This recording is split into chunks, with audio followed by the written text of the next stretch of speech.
오늘도 클릭해주셔서 감사합니다. 구독과 좋아요 부탁드립니다. Realism. 포병은 전쟁의 신이다.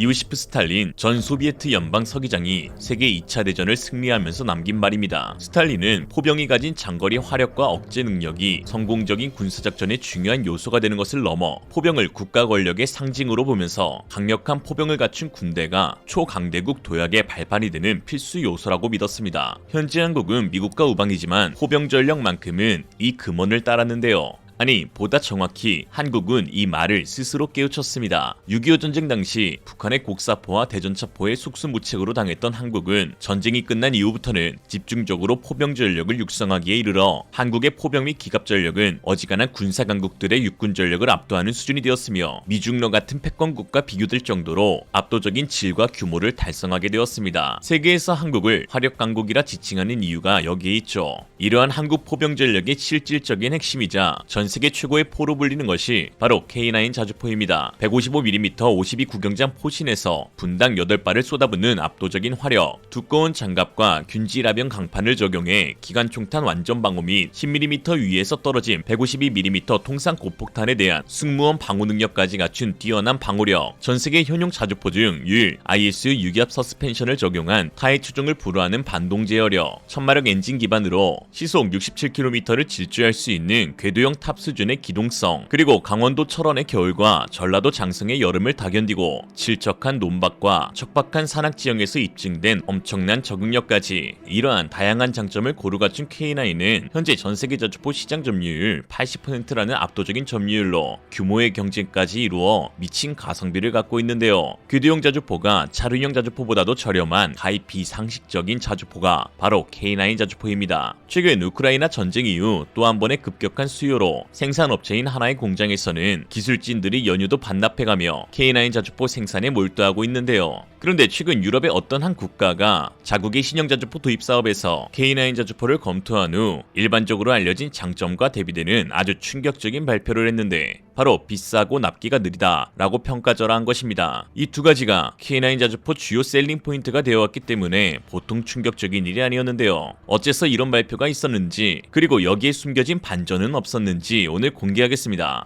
우리는 한국의 K9 자주포가 아닌 이스라엘 아트모스 2000 자주포를 도입하겠다. 지난 8일 덴마크 국방부는 다음과 같은 성명을 발표했습니다. 2014년부터 진행된 덴마크 신형 자주포 교체 사업은 기존 운영하던 프랑스 세자르 자주포 19대를 신형 자주포로 교체하는 사업이었는데요. 우크라이나 전쟁과 맞물려 나토 국가들의 군비 증강 요구가 거세졌고, 또 운영하던 세자르 자주포를 우크라이나에 공유하기로 결정이 되면서 교체 사업은 신속하게 이루어졌는데, 결국 덴마크는 이스라엘 자주포를 선택하면서 사업을 종결내었습니다. 이러한 덴마크의 결정은 다소 의아했는데요. 아트모스 자주포는 차륜형으로 제작되어 방어력이 뒤처지고 험지 기동성을 갖추지 못했으며, 또 별도 옵션인 자동장전 장치를 갖춰야만 겨우 분당 5발의 발사 속도를 가져갈 수 있기 때문입니다. 현재까지 필리핀, 태국, 우간다 등에 수출된 전력은 있으나 제1세계 국가에게는 수출되지 못했던 인지도 낮은 비운의 자주포로 여겨져 있었는데요. 그런 아트모스 자주포를 덴마크가 도입한 가장 결정적인 이유는 바로 항공수송 운용에 유리하기 때문입니다. 사실 덴마크군과 정부는 처음부터 차륜형 도입을 점치거두고 있었는데요.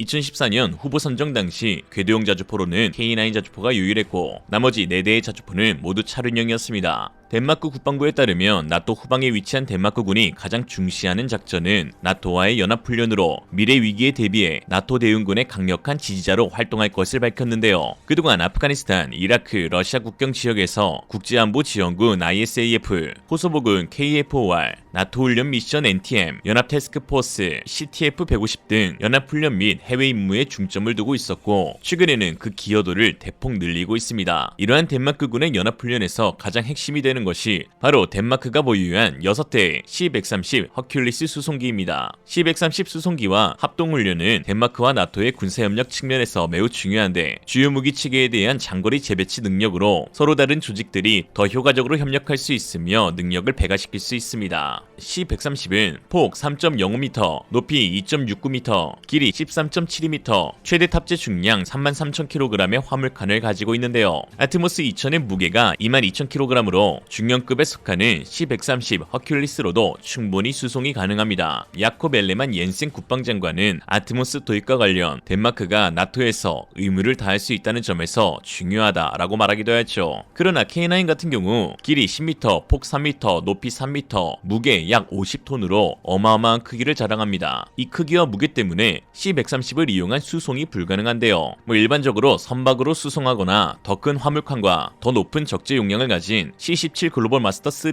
또는 AN-124 러슬람과 같은 대형급 수송기가 사용되어집니다. 한마디로 덴마크 수주전에서 K9 자주포가 탈락한 것은 성능이나 가격, 납기, 후속 지원과 같은 문제가 아닌 덴마크군의 주요 임무 수행 방식에서 K9보다 아트모스 2000이 보다 더 적합했다라는 것을 알 수 있는데요. 수주가 되지 못해 아쉽긴 하지만 딱히 기분 나쁘거나 언짢을 일도 아닙니다. 그런데 뜬금없이 덴마크 국방부는 이상한 소리를 해대기 시작합니다. 자국이 아트모스 2000을 도입한 것은 K9의 가격과 한화의 납기 능력이 뒤처졌기 때문이라는 폭탄 발언을 내뱉은 것인데요. 덴마크 군사 매체 알팅겟에 따르면 덴마크 국방부는 아트모스는 경쟁사의 자주포보다 훨씬 빠르게 제공될 수 있다며 프랑스 세자르는 24개월, K9은 30개월이 소요되는 반면 아트모스는 12개월에 12문 납품이 가능하고 22개월 내에 나머지 7문이 발송이 가능하다라고 했습니다. 그러면서 가격에서도 프랑스 세자르는 6억 6,500만 크로네, K9은 9억 8,800만 크로네, 아트모스는 8억 520만 크로네로 K9이 제일 비싸고 세자르가 제일 저렴했지만 프랑스 세자르는 지난 도입 과정에서 납기가 늦은 전례가 있어 이번엔 이스라엘을 선택했다고 했는데요. 덴마크 국방부의 발표가 사실이라면 한국의 K9 자주포는 가장 느린 납기와 가장 비싼 무기라는 것이 되기에 그동안 장점으로 알려진 부분이 모두 가려지게 되는 것입니다. 그러나 알고 보니 여기엔 대반전이 숨겨져 있었습니다. 알팅겟의 기자 안드레아스 크록이 자신의 SNS에 충격적인 폭로를 한 것인데 한국 하나의 K9은 납기 일정이 가장 길고 가장 비싼 자주포라고 덴마크 군대가 전하였지만 현재 덴마크 국방부는 하나와 가격 및 배송에 대해 어떠한 문의도 한 적이 없다라고 했습니다. 즉 일절 문의 한 번 없이 K9 자주포를 가장 비싸고 납기 늦은 자주포라고 못을 박아버린 것인데요. 물론 자주포가 K9만 있는 것도 아니고 다른 나라 자주포 얼마든지 살 수 있죠. 자신들이 내세운 요구에 더 합당한 다른 자주포를 얼마든지 살 수 있지만 그렇다고 거짓말까지 하면서 아트모스 도입에 합리화를 해서는 절대 안 될 일입니다. 차라리 노르웨이처럼 정치적 결정이라고 당당하게 말하던가 도대체 무슨 생각으로 거짓말을 한 건지 알 수 없는 노릇이죠.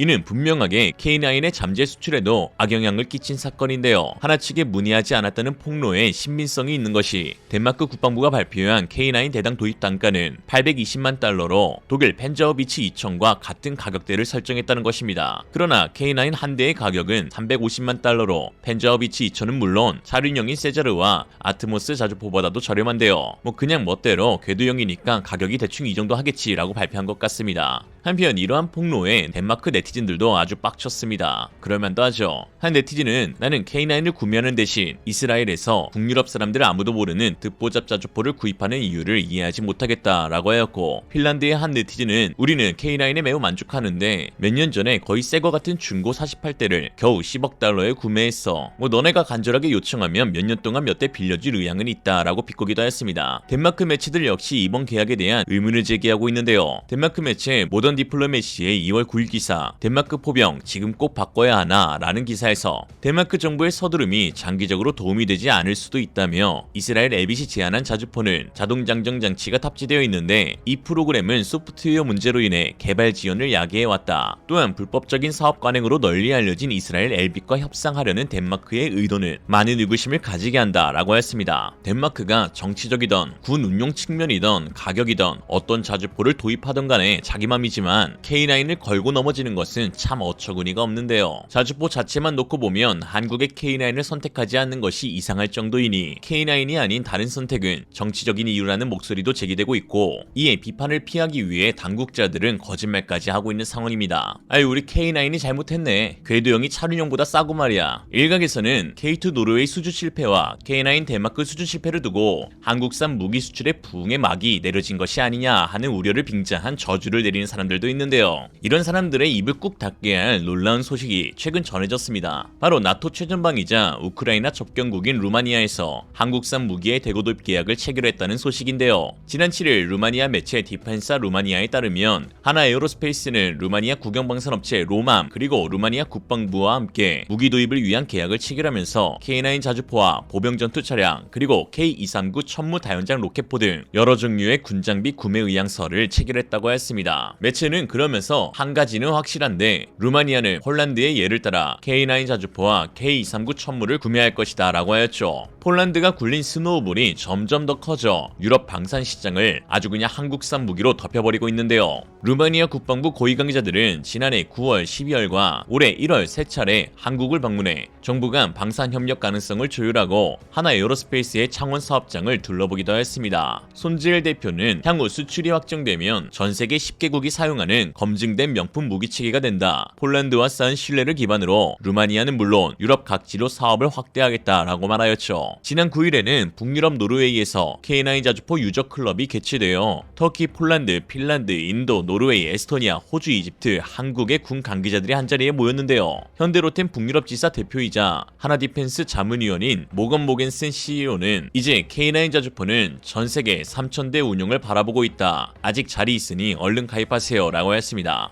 해외 매체들 역시 한국산 무기 수출 급증에 주목하고 있습니다. 미 월스트리트저널은 지난 6일 기사에서 군사 전문가 라몬 파체코 파르도의 발언을 인용했는데요. 그는 많은 유럽 국가들은 한국이 다른 동맹국들보다 더 빨리 무기를 인도할 수 있기 때문에 한국으로 눈을 돌리고 있다. 나토 국가들은 역사적으로 독일이나 영국과 같은 나라와 거래를 해왔지만 지금 그들이 다시 생산하는 데에는 몇 년이 걸릴 수 있다. 우크라이나를 돕기 위한 무기는 내년에 필요하지 않고 지금 필요하다라고 했습니다. 또한 미국 온라인 매체 DD인텔도 한국은 떠오르는 군사 슈퍼팩토리라는 특집 기사를 보도했는데요. 매체는 한국 국방 제품의 놀라운 성과는 하루아침에 만들어진 것이 아니라 2차 세계대전 초기부터 시작된 거의 반세기 동안의 혁신과 노력의 결과이다. 한국은 저렴한 가격에 양질의 장비를 생산한다. 게다가 휴전국인 국가로서 그들은 이미 만들어진 무기 재고에 확실한 능력과 단기간에 더 많은 무기를 공급할 수 있는 능력을 가지고 있다. 한국의 군수산업과 수출의 이야기는 이제 막 시작되었고 미래는 분명 밝아 보인다 라고 했습니다. 앞으로가 더 기대되는 한국산 무기들. 70년 전 황폐했던 동방의 작은 나라는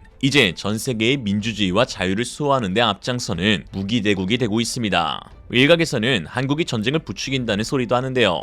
주로 IP 주소 218로 시작하는 애들이 그런 말 많이 하죠. 중국이 그렇게 무기를 파니 우리도 그렇게 보이나 봅니다. 그러나 한 가지 중국과 한국의 다른 점은 한국은 평화를 위해 무기를 팔고 중국은 무기를 위해 평화를 판다는 것입니다. 18세기 영국 정치가 에드먼드 버크의 말로 마치겠습니다. 악인이 승리하기 위해 유일하게 필요한 것은 선한 사람들이 아무것도 하지 않는 것이다. 이상으로 리얼리즘이었습니다. 여러분의 생각은 어떠신가요? 현명하고 지혜로운 여러분의 의견을 지금 댓글에 남겨주세요. 감사합니다.